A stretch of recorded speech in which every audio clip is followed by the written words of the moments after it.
En el presente video desarrollaremos el trabajo digno y la dignidad humana como valor fundante en la Carta Internacional de Derechos Humanos. El concepto de dignidad humana posee una larga trayectoria histórica. Podemos encontrar que la dignidad de la persona humana aparece como núcleo central de la Declaración Universal de Derechos Humanos. El Pacto Internacional de Derechos Civiles y Políticos, al igual que el Pacto Internacional de Derechos Económicos, Sociales y Culturales, se encargan de desarrollar el articulado de la Declaración.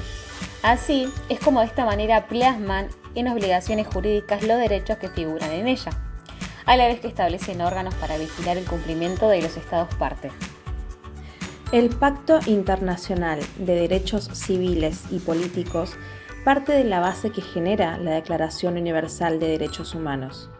Esto es así porque adopta la concepción de que la dignidad humana no es un derecho, es el fundamento de los derechos que se conceden al hombre. El Pacto Internacional de Derechos Económicos, Sociales y Culturales, al ser un instrumento que nace para la consecución de los derechos de la Declaración Universal de los Derechos Humanos, reconoce que la dignidad es inherente a la persona humana y que el goce de sus derechos y libertades no puede realizarse si no se aseguran los derechos de corte económico, sociales y culturales. Habiendo marcado la línea que traza la dignidad a través de los instrumentos internacionales, queremos reflexionar sobre el derecho al trabajo digno. La Declaración Universal de los Derechos Humanos proclama en su artículo 23 el derecho de toda persona a un trabajo digno, sin discriminación, con una remuneración que le permita desenvolverse y brindar el bienestar a su familia. En este aspecto, el Pacto Internacional de Derechos Económicos, Sociales y Culturales agrega que toda persona debe tener un trabajo en el que goce de condiciones de trabajo equitativas que aseguren a su vez una remuneración proporcional de seguridad e higiene, igualdad de oportunidades, descanso y disfrute del tiempo libre. Hay que tomar en cuenta que si no hubiera un respeto hacia la dignidad, el trabajo se convertiría en una actividad forzada y un concepto vinculado a la esclavitud.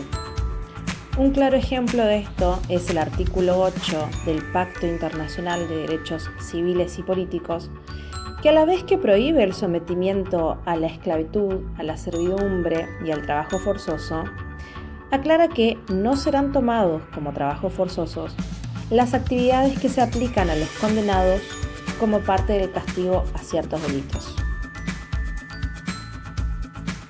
Siguiendo esta línea, el derecho a asociarse libremente, la Declaración Universal de los Derechos Humanos declara en el artículo 23, inciso 4, el derecho de toda persona a fundar un sindicato y sindicarse en defensa de sus intereses. La libertad sindical es un derecho fundamental de los trabajadores que permite la agrupación para defender intereses en común. Es una herramienta necesaria para la protección del trabajo digno. El artículo 22 del Pacto Internacional de Derechos Civiles y Políticos reconoce que toda persona tiene derecho a asociarse, fundar y afiliarse a los sindicatos para la protección de sus intereses. En el Pacto Internacional de Derechos Económicos, Sociales y Culturales se sigue esta línea y agrega el derecho a la huelga y a fundar federaciones y confederaciones sindicales.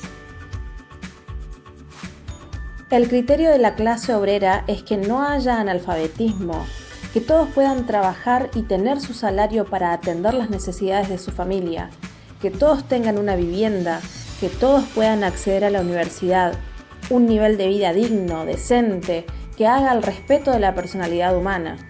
Ese es el ser nacional que nosotros defendemos. Estas son las palabras de Agustín Tosco, quien fue un dirigente sindical argentino del gremio de Luz y Fuerza y uno de los principales actores del Cordobazo.